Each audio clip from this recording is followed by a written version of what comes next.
alladzina hum fi salatihim khashi'un.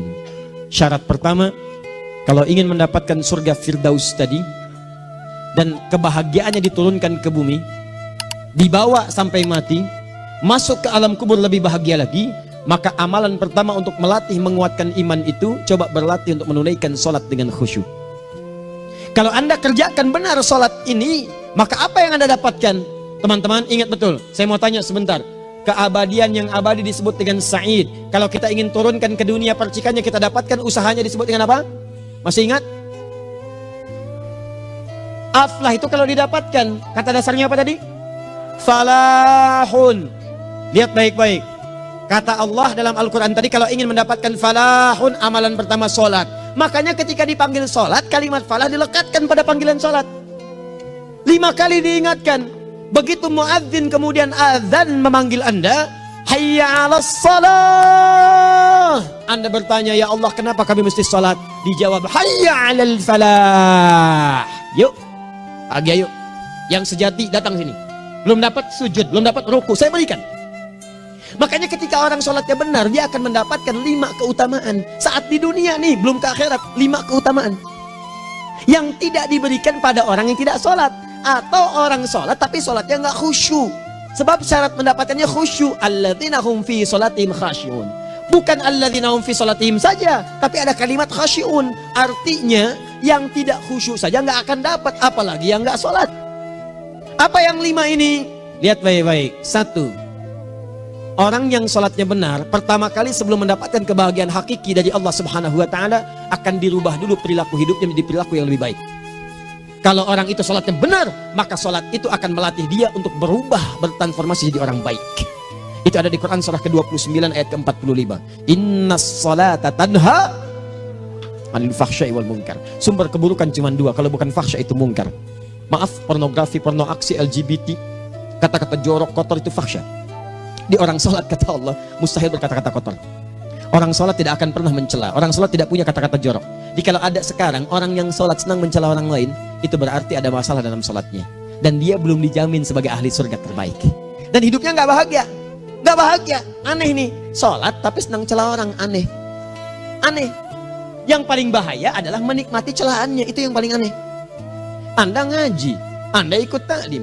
Taklimnya sesuai Quran, taklimnya petunjuk sunnah. Anda sholat, anda puasa, tapi Anda masih senang mencela orang lain dan menikmati celahan itu. Kalau nggak mencela, kayaknya nggak komplit kehidupan. Maka ada yang salah dengan ibadah Anda. Ada yang keliru. Karena mustahil taat bertemu dengan maksiat, itu mustahil. Mungkar, keburukan yang diingkari oleh hati, sumbernya nafsu perut dengan akal. Bohong, mencuri, menipu, membunuh, merampok, membegal, mabuk dan sebagainya. Itu namanya mungkar. Orang sholat gak mungkin mengerjakan mungkar. Jadi kalau sholat kita benar, cukuplah Anda sholat, maka Anda akan jadi orang baik. Makanya kata Nabi, Anda punya anak dari kecil ajarin sholat. Sholat kalau naik jadi balik, kerjakan terus. Kasih pelajaran membuat dia mengerti. Kalau masih susah, berikan pelajaran. Ini sering diterjemahkan dengan memukul. Mukul di Arab beda dengan konteks mukul sekarang. Mukul di Arab tuh ngasih pelajaran supaya ngerti. Anda bisa terjemahkan dengan konteks lain. Uang jajannya tahan, yang kesukaannya simpan dulu. Bisa dengan konteks kekinian, tapi poinnya kenapa anak Anda dari kecil ajarin sholat, sampai kenalkan dengan masjid, ajari 3 tahun bawa ke masjid, kenalkan dengan masjid, gak ada masalah lari-lari itu sebelum waktu sholat. Kenalkan dulu. Dulu orang-orang tuh begitu, sebelum waktunya dikenalkan, jalan, begitu lari, biarin dulu. Setelah itu diberi pengertian, nah ini bukan tempat berlari, yang berlari di sana nanti, yang di sini nanti akan ada orang-orang baik semuanya. Terus Anda lihat berbaris, baris rapi. Kalau pengen baik ikutan baris nanti. Terus nanti ada yang mimpin di depan, namanya imam. Imam itu siapa ya? Tetangga kita bukan yang Pak Imam, bukan. Bukan. Kalau tetangga kita namanya Imam S. Arifin. Kalau yang ini imam sholat namanya. Imam sholat itu nanti akan pimpin menyembah Allah. Allah siapa ya? Allah itulah yang memberikan ayah rizki. Allah itu yang memberikan ayah rizki sehingga bisa beli tobot buat kakak. Beli robokar poli, ini yang poli, ini yang embers, ini yang heli, ini dulu kakak semuanya tuh yang kasih Allah. Nanti kalau kakak bagus bisa ikut rapi di sini, Allah akan senang, akan ditambah lagi oleh Allah. Oh begitu ya, datang begitu caranya. Ini bukannya waktu sholat belum dikenalin tadi bawanya main-main di masjid. Bahkan ada yang agak repot lagi, di rumahnya susah diatur, dibilang, kamu ini susah diatur, main sana ke masjid, disuruh main, ya main di masjid. Yang salah bukan anaknya, orang tuanya. Apa rahasianya anak itu disuruh ke masjid, suruh sholat? Rahasianya, begitu anak itu sholat dengan baik, maka dia akan tumbuh jadi anak baik di kemudian hari. Itu maksudnya. Nah, sekarang saya agak bingung ini, pendidikan TK sekarang salah sih? Enggak, cuma saya agak bingung mikirnya. Ini anak belum diajarin sholat, udah diajarin manasik. Itu bagaimana cara berpikirnya Ferguson? Agak repot saya mikirnya tuh. Ya, walaupun salah sih enggak, cuma saya bingung gitu. Kenapa nggak dikerjakan tahap yang pertama dulu? Tangga itu kan berurutan, nggak bisa Anda lompat langsung ke 5. Kan 1, 2 belum terlewati. Jelas ya? Nah, ini gambarannya. Sholat nih. 1 pasti baik. Jadi kalau sekarang sholat, lisan belum baik, mata belum baik, sampai ke kaki, berarti ada yang salah sholatnya tuh. Ada yang nggak tepat. Tangan sembarangan, snack orang ngambil. Awas. Tuh sendal orang, mau wudhu nggak ada sendal, pakai sendal orang. Udah bilang belum? Kehujanan pakai payung orang. Udah bilang belum? Ya kan gampang Ustaz. Ini kan juga mungkin diikhlaskan karena Allah. Ya ikhlas, cuman pakainya belum minjam. Bagaimana kalau sedang pegang payung itu keluar, Anda meninggal? Nah, coba mikirin ke situ. Coba ke kantor. Kalau didorong proyek yang nggak jelas, minta tanda tangan, pikirin dulu bagaimana kalau meninggal. Kemarin saya sama teman-teman artis saya katakan begini, Anda ya, kalau Anda mengaji dengan saya, jangan pernah menerima peran maksiat. Walaupun itu sekedar adegan, tapi itu maksiat. Kalau bayangkan ketika Anda memerankan itu, Anda diwafatkan oleh Allah Subhanahu Wa Taala. Maka demi Allah saya katakan tidak ada faedahnya Anda ngaji sekarang, ngaji besok. Ketika Anda menerima peran itu, Anda wafat dalam keadaan bermaksiat di hadapan Allah Subhanahu Wa Taala. Maka saya pun katakan pada Anda, ayo belajar yang betul, pahami, bangun sholat, belajar, dalami seperti orang tua kita dulu. Tinggalkan nyontek, budaya yang nggak jelas. Rasakan ketika nyontek Anda wafat. Apa yang Anda dapatkan? Di Libya itu kalau nyontek, di Libya ya, ini saya pernah sekolah di Libya nih. Itu kalau nyontek dibiarin aja dulu. Dan rekornya 100% ketahuan. Begitu sudah selesai, cuma jeda 2 jam, langsung ada panggilan. Si Fulan silahkan datang ke kantor. Apa yang disediakan di kantor sudah siap. Anda diberi waktu 2 jam dari sekarang, siapkan beres-beres koper Anda. Di sini tertulis Anda akan pulang. Tiketnya sudah lengkap, dikawal 2 orang. Dituliskan di situ anak ini nyontek gak boleh kembali ke sini. Libya. Gak ada zero tolerance bagi yang seperti itu, keluar. Kami gak terima di sini. Harusnya begitu. Gak ada faedahnya. Yang kita butuhkan amalan dari ilmu, bukan nilai-nilai itu sementara. Gak ada. Sudah. Nah ini akhirnya begini kualitasnya nih. Tertulis di ijazahnya bagus, cum laude, IPK-nya 4, tapi nggak ada aplikasinya. Yang pintar banyak, kita butuh yang baik, pintar yang baik. Sekarang yang pintar banyak, kepintarannya dipakai untuk nipu orang. Itu yang bahaya. Ahli hukum banyak yang dihukum. Ahli ekonomi tidak bisa mengangkat perekonomian. Apa yang salah? Apa yang salah? Ini yang jadi persoalan. Tapi dasar manusia begitu di sidang mulai pakai peci, pakai baju koko, pakai tasbih, ada yang pakai kerudung. Luar biasa. Nih 2. Orang kalau sholatnya benar, Allah akan berikan ketenangan dalam jiwanya. Tenang hati. Jangankan musibah kecil, musibah paling besar pun tenang aja dia. Tenang, dia paham rumusnya. Allahu Akbar. Turun Quran. Surah ke-13 ayat ke-28. Ala bidzikrillahi tatmainnul. Yakinkan pada dirimu, zikir kepada Allah membuat hati tenang. Di antara turunan zikir amalannya adalah sholat. Dari mana taunya? Quran surah ke-20 ayat ke-14. Innani anallahu la ilaha illa ana fa'budni wa aqimis salata li dzikri. Saya Allah, kata Allah ke Nabi Musa. Tidak ada Tuhan selain saya, sembah saya. Bagaimana menyembahmu ya Allah?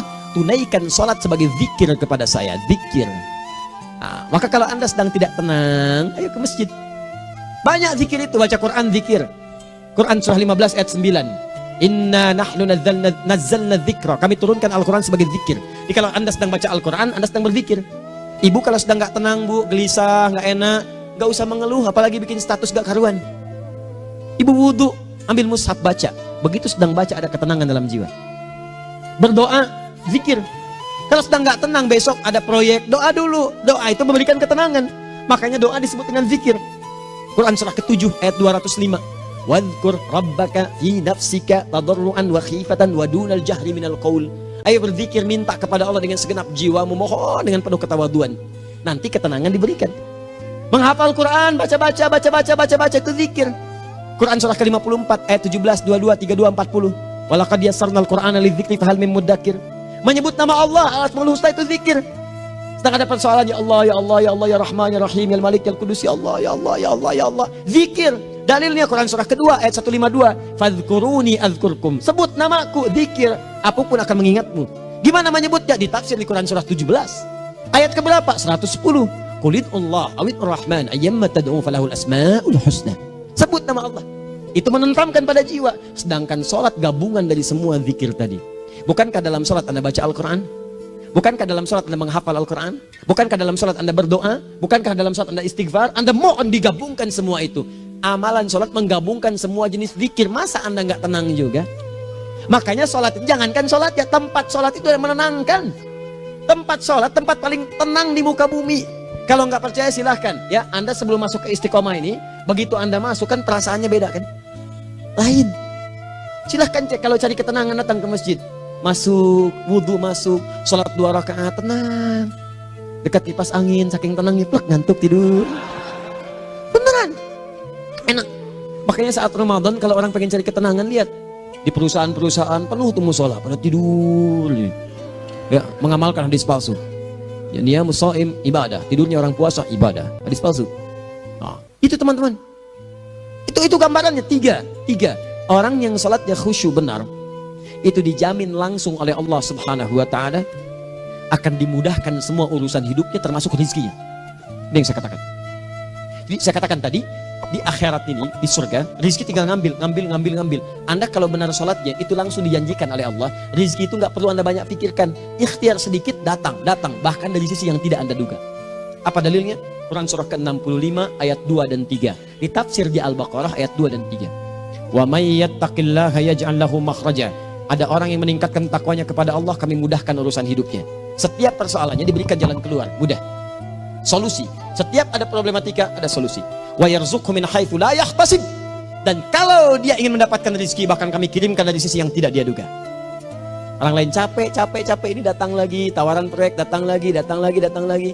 Utsman tuh Masya Allah, kayanya banyak. Tapi yang paling dirindukan bukan saat mendapatkan peningkatan omsetnya, yaitu saat dia mendapatkan waktu khusus dengan Allah untuk sholat. Malam hari sampai-sampainya sempat sholat tahajud sampai khatam Al-Quran. Abdurrahman bin Auf demikian, Tamim Ad-Dari demikian. Sholat karena tahu sholat itu meningkatkan rizki. Karena tahu kuncinya ada di situ, Allah yang punya rizki. Disebut dengan Razak, pemilik rizki. Maka saya harus punya hubungan dekat dengan Allah. Kalau sudah punya hubungan dekat, mau apa aja gampang. Belum minta, udah diperhatikan. Silahkan cek, Anda punya hubungan baik dengan bos Anda di kantor. Ya, sebelum Anda minta, beliau udah pikirin tuh. Telepon bendahara. Dia udah ngambil belum gajinya? Belum Pak, tambahkan bonus sekian. Kenapa? Karena dia mengawasi Anda. Allah maha tahu dibandingkan dengan bos Anda. Mendekat kepada Allah, semua diperhatikan oleh Allah. Siapa orang takwa itu? Kalimat takwa pertama di Al-Quran Al-Baqarah ayat 2, amalannya ayat 3. Dzalikal kitabu la raiba fihi hudal lil. Siapa muttaqin itu? Ayat 3-nya. Alladzina yu'minuna bil ghaib wa yuqimunas shalah. Di gampang. Kalau pengen mudah hidupnya gampang. Biaya nggak mahal, tenaga nggak banyak, tingkatkan takwa. Nih, jadi kalau hidup Anda masih susah, di kantor champion, di rumah tangga bermasalah terus, atau sebaliknya, maka boleh jadi kalau gelar Anda tinggi, harta Anda banyak, tapi selalu punya masalah, bukan Anda kurang hebat, bukan Anda kurang kedudukan, bukan Anda kurang kaya, Anda kurang takwa. Dan yang paling dahsyat, mungkin sholat Anda belum berkualitas. 4. Orang yang sholatnya benar, khusyuk dia, bahkan saat sholat itu kalau dia minta, maka seketika doanya akan dikabulkan. Tanpa diskusi, langsung seketika. Contoh, Quran surah ketiga ayat 38-39. Demi Allah saya katakan, Nabi Zakaria punya masalahnya pelik. Sudah berumah tangga, istrinya divonis monopos, maaf bahkan mandul. Gak mungkin punya keturunan. Maka apa yang beliau kerjakan? Secara singkat beliau sholat. Begitu sholat minta kepada Allah. Hunalika da'a Zakaria rabbah. Di mihrab itu beliau bermohon kepada Allah. Bermohonnya sambil sholat. Qala rabbi habli min ladunka dzurriyyatan thayyibah innaka sami'ud du'a. Ya Allah, mereka katakan saya nggak mungkin punya keturunan. Sekarang saya ingin katakan, ya Allah, saya hanya minta darimu saja, saya nggak akan dengarkan mereka. Ya Allah, mohon Engkau maha mendengar, ya Allah. Maha mendengar doa saya. Kalau kepada yang maha mendengar aja nggak mengabulkan, kepada siapa lagi saya mesti minta? Apa yang terjadi? Fanadatul malaikatu wa huwa qa'imun yusalli fil mihrab. turun malaikat mengabarkan, sedangkan beliau masih sholat, belum selesai dalam sholatnya. Sholat khusyuk itu belum selesai sholat aja dikabulkan, doa sudah turun.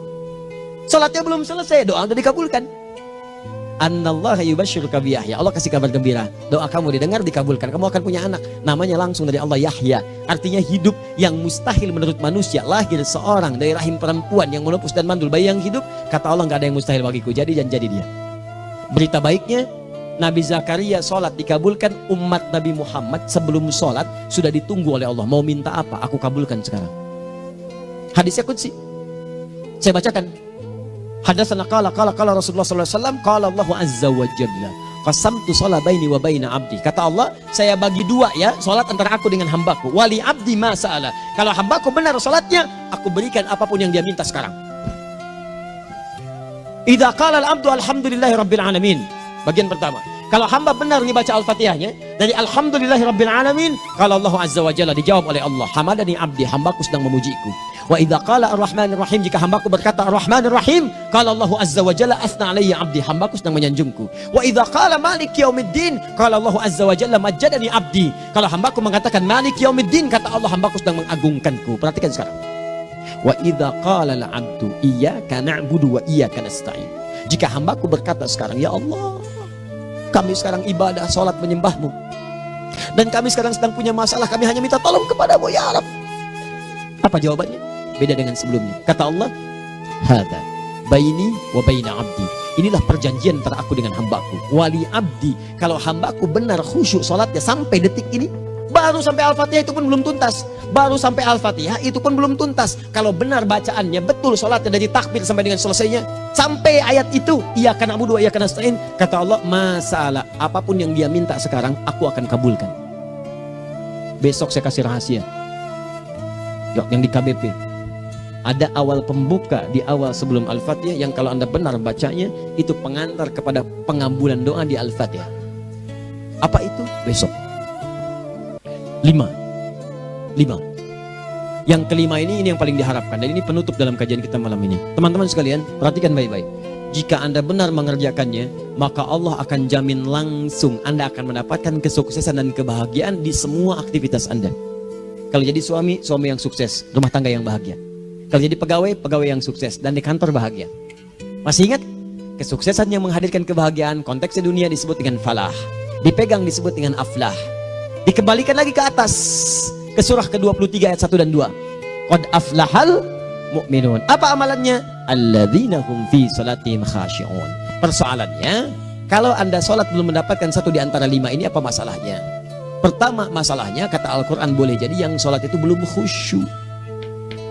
Apa itu khusyuk? 2 maknanya, dan saya tutup di sini. Apa yang 2 itu? 1, kebanyakan orang salat masih membawa dunia dalam salatnya. Makanya kalau pengen khusyuk, kata Allah, maka Anda rasakan akan bertemu Allah. Rumusnya Quran surah kedua ayat 45 sampai 46. Rasakan secara singkat, mungkin itu sholat terakhir yang Anda akan kerjakan dalam kehidupan. Mungkin di sholat itu Anda wafat. Kata Allah, alladzina yadhunnuna annahum mulaqu rabbihim. Orang khusyuk itu sudah kelihatan dari sebelum sholat, dia sudah merasa persiapan menghadap Allah. Persiapan ke manusia aja, dia sudah siap-siap, mandi dulu, ganti pakaian, pakai parfum, macam-macam dan sebagainya, hanya memenuhi undangan manusia. Allah mengundang Anda 5 kali dalam sehari. Ya maaf, mengabulkan doa Anda, mencukupkan kebutuhan, menyembuhkan kalau sakit, disiapkan Anda. Harusnya apa? Penampilan sempurna. Kata Quran, orang khusyuk itu kelihatan sebelum sholat, pakaiannya kelihatan. Quran surah 7 ayat 31, ya bani Adam khudhu zinatakum inda kulli masjid. Ya anak cucu Adam, kalau tiba panggilan dari masjid, kenakan pakaian terbaikmu. Di anak cucu Adam tuh kelihatan. Kalau orang khusyuk, begitu adzan kelihatan pakaiannya lain. Pakaiannya indah. Khudhu zinatakum, kenakan pakaian terbaikmu. Dipakai, bertemu Allah. Bertemu manusia aja pakaian bagus-bagus. Ini aneh ya, ada orang salah ibadah aja. Orang salah ibadah pakaiannya bagus-bagus. Lihat nih hari-hari tertentu, besok tuh orang mau ke tempat masing-masing tuh. Ada yang pakai jas, pakai dasi, pakai batik, pakai kebaya. Anaknya dibawa, dikuncir 2, bawa manisan macam-macam. Mau salah ibadah aja, tampilan bagus. Masa antum yang benar ibadahnya nggak bagus? Bedakan. Pakaian futsal, pakaian sholat ganti dengan yang sholat. Ini gimana pakaian sholat pakai pakaian futsal? Depannya gambar Messi, belakang Ronaldo. Repot. Malaikatnya juga bilang, kamu salah baju, harusnya Luka Modric.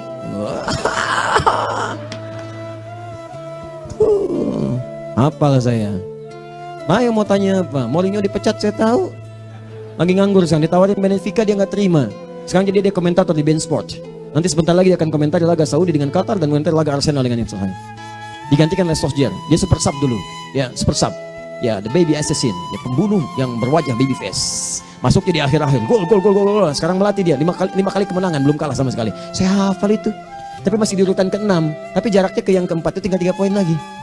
Hafal saya, Liverpool tahu cuma 4 poin sekarang bedanya, kemarin 7 kalah 2-1 sama Manchester City. Walaupun banyak analisis yang menyebutkan mungkin itu diberikan saja gitu kan, karena ada yang lain-lain.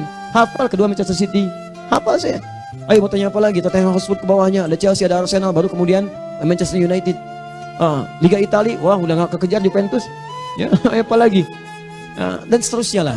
Gak ada ujungnya bahas yang begituan. Jelas ya? Maksud saya, Anda tanya itu saya jawab. Tapi tidak menghilangkan ibadah kita yang lain. Dan apa ruginya? Ya tahajud dah. Apa yang bisa dikerjakan besok, lihat besok. Ya kan tahajud kan bisa besok. Ada orang tahajud jam 10 pagi? Gak ada. Lebih baik Anda kerjakan malam tahajud. Yang tidak bisa dilihat malam, bisa dilihat besok. Cara berpikirnya bagaimana kalau besok meninggal? Gak kesampaian teman-teman sekalian. Gak kesampaian. Nah maka dari itu, Anda kalau mau ada panggilan sholat, siap-siap baju yang bagus. Itu sempurnakan. Anda panggilan orang mandi. Panggilan Allah, buka Quran surah 5 ayat 6. Sempurnakan wudhu. Ya ayyuhalladzina amanu idza qumtum ila shalah faghsilu wujuhakum. Wudhu yang baik. Berpakaian yang rapi. Kenapa? Karena boleh jadi saat dipanggil Anda wafat saat itu. Maka wafatlah Anda dalam keadaan yang suci, dengan keadaan tobat, dengan pakaian terindah pada saat itu. Yang kedua, maaf, orang-orang kurang khusyuk itu saya tutup. Yang kedua itu karena kebanyakan orang sholat tidak paham, tidak mengerti apa yang dibaca dan dilakukan dalam sholatnya. Jujur pada diri sendiri, jawab pada diri Anda. Sampai sekarang Anda sholat, berapa persen bacaan sholat yang Anda pahami? Jangan-jangan selama ini Anda sholat ribuan kali sujud, ribuan kali ruku. Gak ada yang paham yang dibaca. Sekian persen yang paham, bagaimana sholat Anda bisa khusyuk? Pekerjaan Anda dipahami, urusan akhirat Anda gak dipahami. Di mana cara berpikirnya? Aku yang bagaimana atau engkau yang harus bagaimana? Ya, coba berubah. Nah ini baru satu amalan, belum yang lainnya. Ada 5 amalan lagi yang kalau kita bisa turunkan itu, selain sholat yang khusyuk, maka jaminan tadi akan datang. Baru sholat khusyuk aja 5 datang, apalagi ditambah dengan 5 amalan lainnya lagi. Demi Allah saya katakan, dunia kecil sekali, gak ada nilainya. Akhirat aja enak, nikmat. Saya ketemu Ustaz Arifin beberapa waktu lalu, dan kita doakan semoga Allah berikan kesembuhan, kesehatan. Saya datang, biasa kita adamin berdoa, duduk.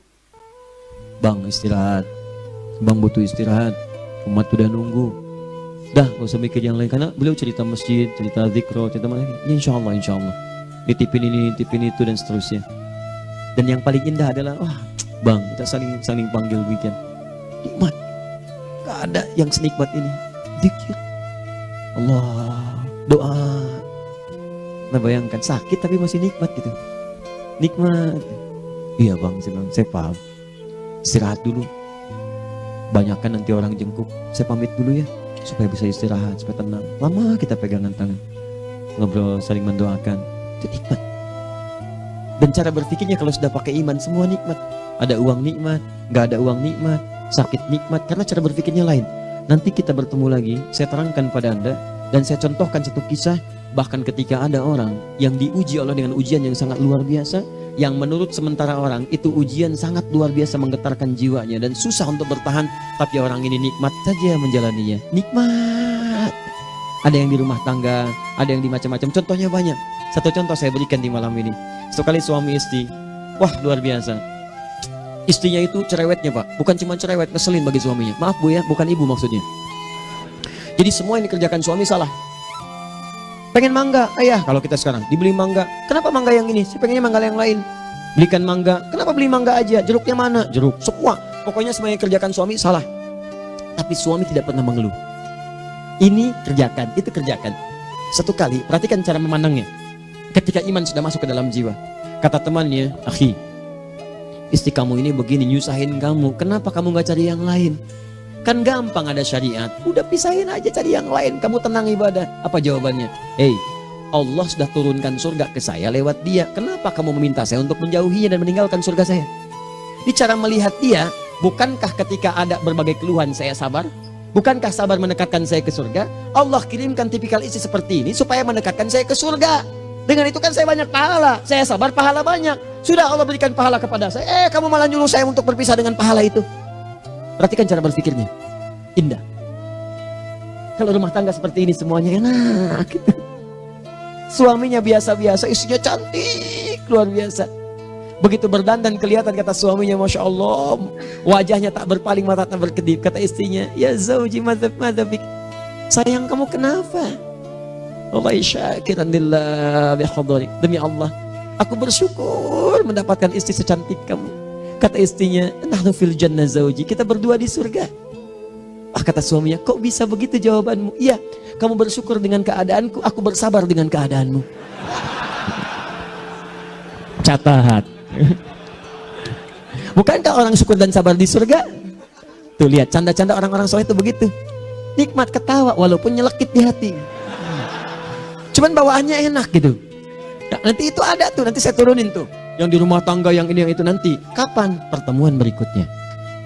Jadi kita cukupkan dulu di malam ini apa yang kita pelajari supaya nanti nggak terlampau banyak kita dapat materi, cuma sayang sedikit mengamalkan. Saya sudah tuangkan di sini, banyak saya tuliskan termasuk di keluarga, di macam-macam. Ini saya tulis tapi silahkan Anda baca, kalau ada manfaat silahkan dapatkan, kalau ada yang kurang silahkan sampaikan untuk dikoreksi. Semoga Allah muliakan kita semua insya Allah. Sekali lagi, perbaiki hidup, jangan banyak mainnya, dan sudah. Jangan banyak membuang dengan yang sia-sia, apapun yang dihadapi. Sekali lagi, tolong jaga kondusivitas, bantu negara kita, ketertiban, keamanan. Kalau saya menyampaikan sesuatu, ada singgungan dengan yang kekinian, itu maksudnya koreksi masukan-masukan, supaya diperbaiki. Tapi tetap dalam urusan pemilihan, kita punya pilihan masing-masing yang tidak boleh dipaksakan. Jelas ya? Baik, jadi, ya, saya sampaikan sekali lagi. Pertama, pilih mana? Anda dipaksa harus ikut, atau yang kedua, kita bebas memilih sesuai dah.